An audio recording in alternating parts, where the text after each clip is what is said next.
গতদিন আমরা পাঠ করেছিলাম দ্বিতীয় পল্লী থেকে। আজকে তার পরের অংশ থেকে পাঠ করব।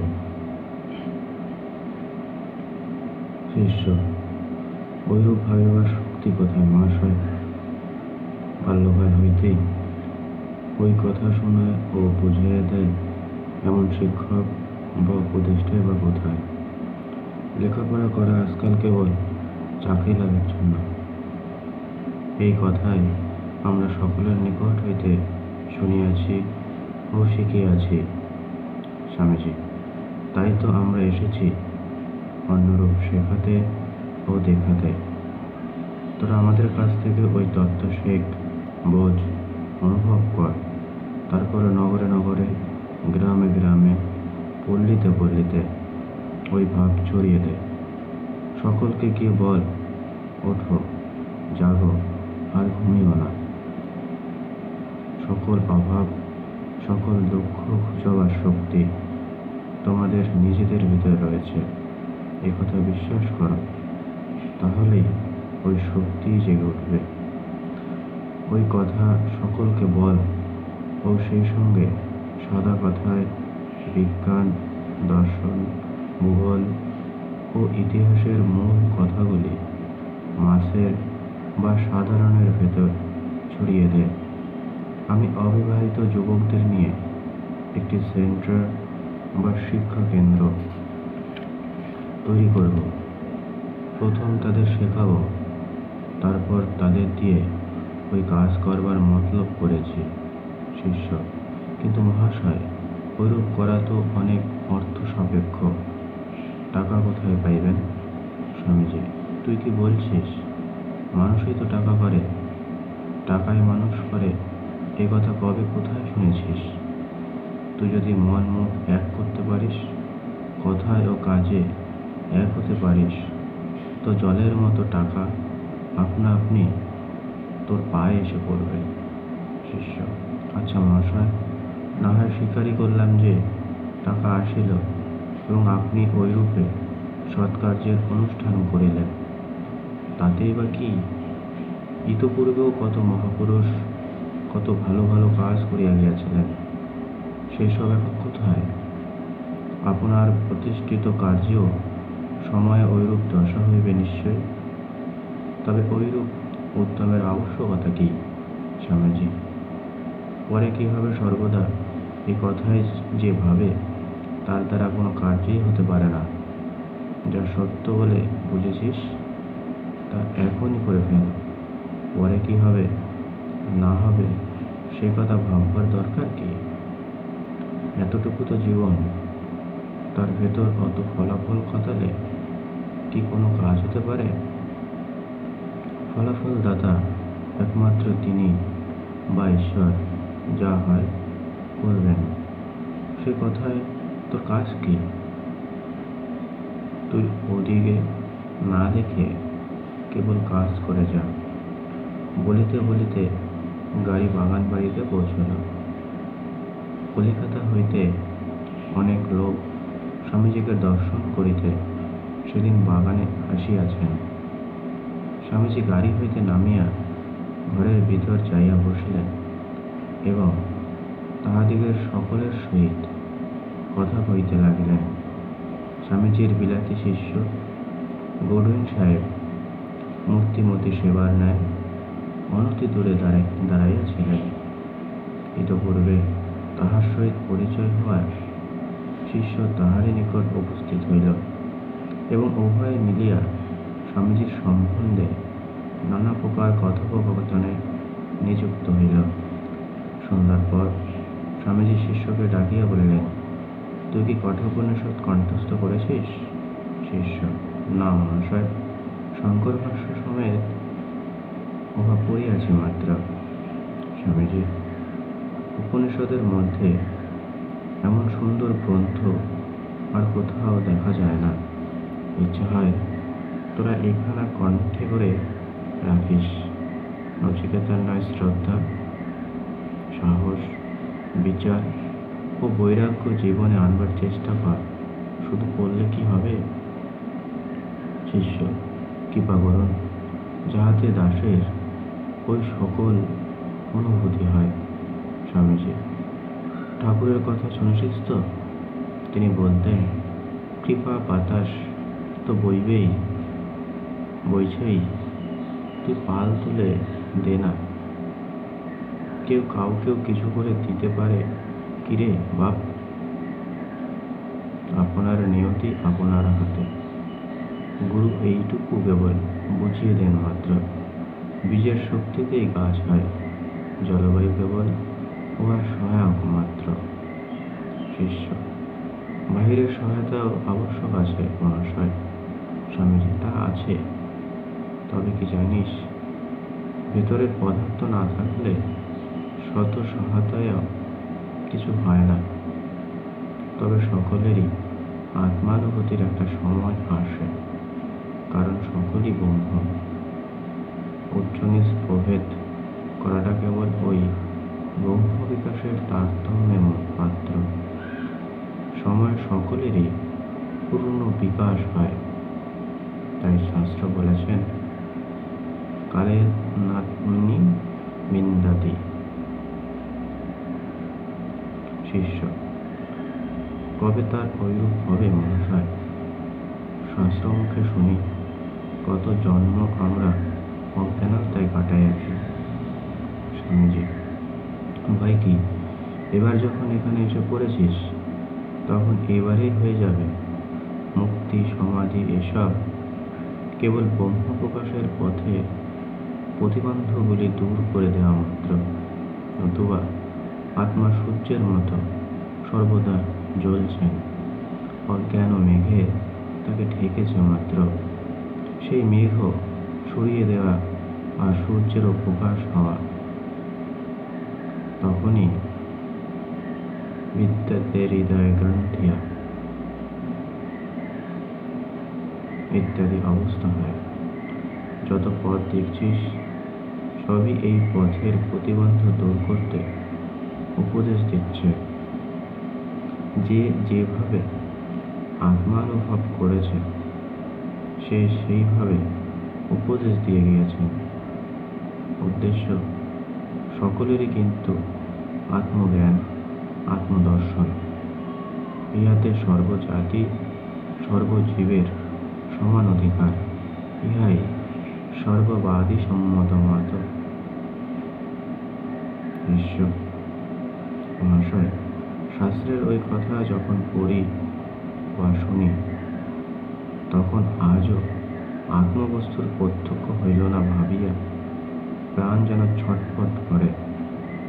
স্বামীজি: এরই নাম ব্যাকুলতা। ওইটা যত বেড়ে যাবে, ততই প্রতিবন্ধ রূপ মেঘ কেটে যাবে, ততই শ্রদ্ধার সমাধান হবে। ক্রমে আত্মা করতলমকবৎ প্রত্যক্ষ হবে। অনুভূতি ধর্মের প্রাণ। কতগুলি আচার নিয়ম সকলেই মেনে চলতে পারে, কতগুলি বিধিনিষেধ সকলেই পালন করতে পারে, কিন্তু অনুভূতির জন্য কয়জন লোক ব্যাকুল হয়? ব্যাকুলতা ঈশ্বর লাভ বা আত্মজ্ঞানের জন্য উন্মাদ হওয়াই যথার্থ ধর্ম প্রবণতা। গোপীদিগের ভগবান শ্রীকৃষ্ণের জন্য যেমন উন্মত্ততা ছিলেন, আত্মদর্শনের জন্যেও সেইরূপ ব্যাকুলতা চাই। গোপীদিগের মনেও একটু একটু পুরুষ মেয়ে ভেদ ছিল। ঠিক ঠিক আত্মজ্ঞানে লিঙ্গভেদ একেবারেই নাই। বলিতে বলিতে গীত গোবিন্দ সম্বন্ধে কথা তুলিয়া স্বামীজি বলিতে লাগিলেন, জয়দেবী সংস্কৃত ভাষার শেষ কবি। তবে জয়দেব ভাবাপেক্ষা অনেক স্থলে জিংলিং অব ওয়ার্ডস বা শ্রুতিমধুর বাক্যবিন্যাসের দিকে বেশি নজর রেখেছেন। দেখি গীতগোবিন্দের পতত্রে ইত্যাদি শ্লোকে অনুরাগ ব্যাকুলতা কি কালমিনেশন বা পরাকাষ্ঠা কবি দেখিয়েছেন। আত্মদর্শনের জন্য ঐরূপ অনুরাগ হওয়া যায়, প্রাণের ভেতরটা ছটফট করা যায়। আবার বৃন্দাবন লীলার কথা ছেড়ে কুরুক্ষেত্রের কৃষ্ণ কেমন হৃদয় গ্রাহী, তাও দেখ। অমন ভয়ানক যুদ্ধ কোলাহলেও কৃষ্ণ কেমন স্থির, গম্ভীর, শান্ত। যুদ্ধক্ষেত্রে অর্জুনকে গীতা বলছেন, ক্ষত্রিয়ের স্বধর্ম যুদ্ধ করতে লাগিয়ে দিচ্ছেন। এই ভয়ানক যুদ্ধের প্রবর্তক হয়েও নিজে শ্রীকৃষ্ণ কেমন কর্মহীন, অস্ত্র ধরলেন না। যেদিকে চাইবি দেখবি শ্রীকৃষ্ণ চরিত্র পারফেক্ট বা সর্বাঙ্গ সম্পূর্ণ।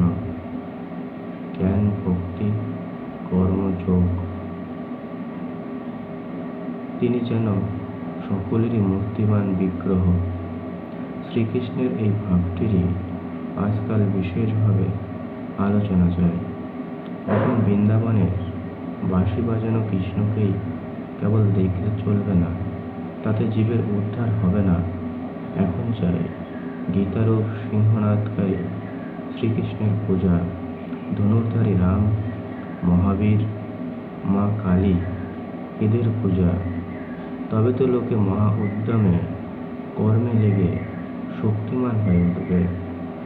আমি বেশ করে বুঝে দেখেছি, এদেশে এখন যারা ধর্ম করে তাদের অনেকেই ফুল অফ মরবিলিটি, ক্র্যাকড ব্রেন অথবা ফ্যানাটিক্স, মজ্জাগত দুর্বলতা, মস্তিষ্ক বিকার বা বিচারশূন্য সাহস সম্পন্ন। মহারজগুণের উদ্দীপনা ভিন্ন।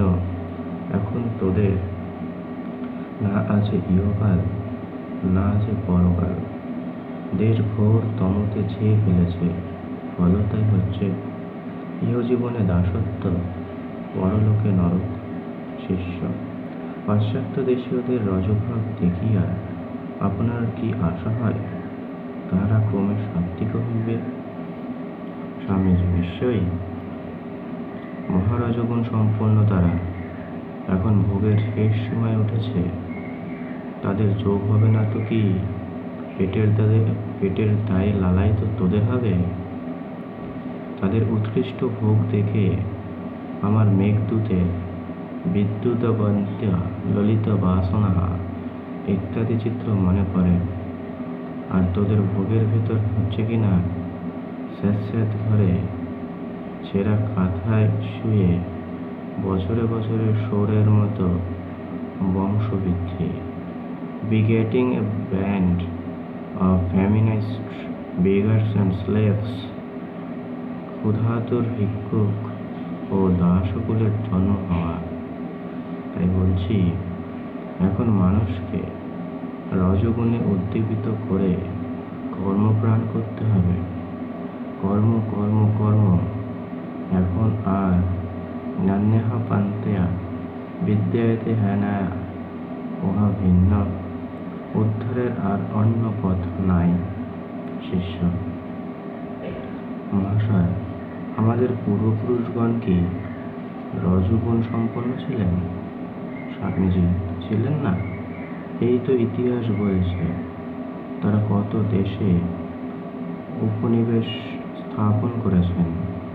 তিব্বত, চীন, সুমাত্রা, সুদূর জাপানে পর্যন্ত ধর্মপ্রচারক পাঠিয়েছেন।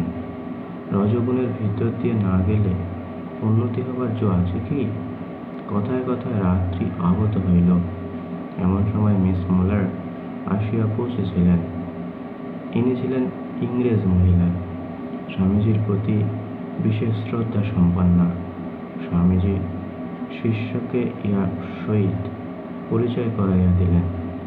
অল্পক্ষণ বাক্যালাপের পরেই মিস মোলার উপরে চলিয়া গেলেন।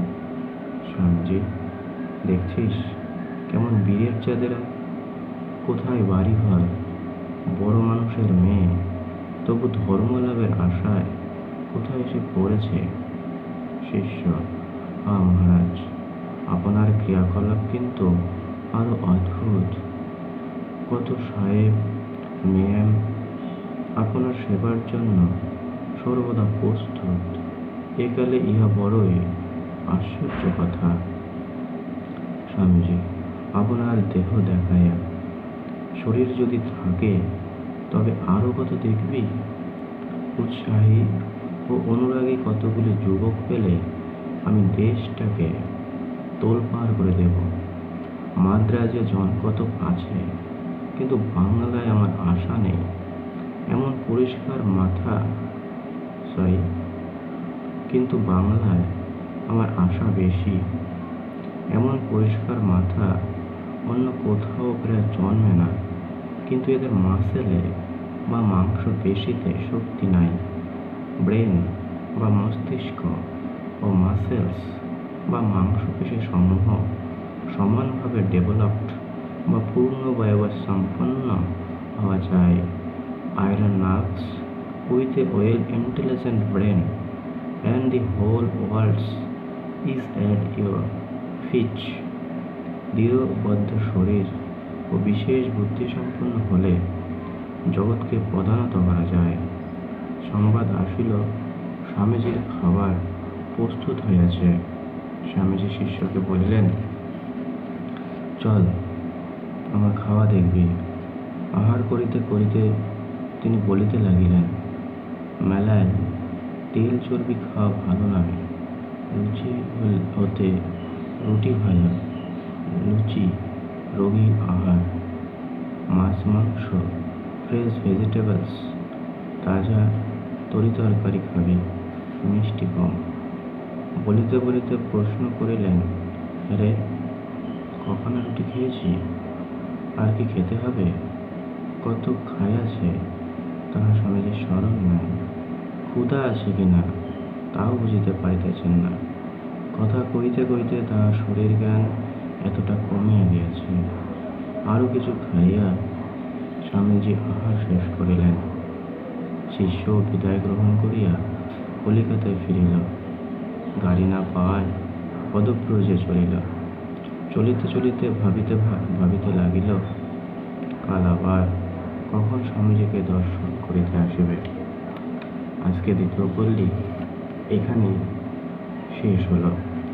আগামী দিন আগামী পর্বে আমরা তৃতীয় পল্লী থেকে আলোচনা এবং পাঠ করব। আজকে এই পর্যন্তই। ধন্যবাদ।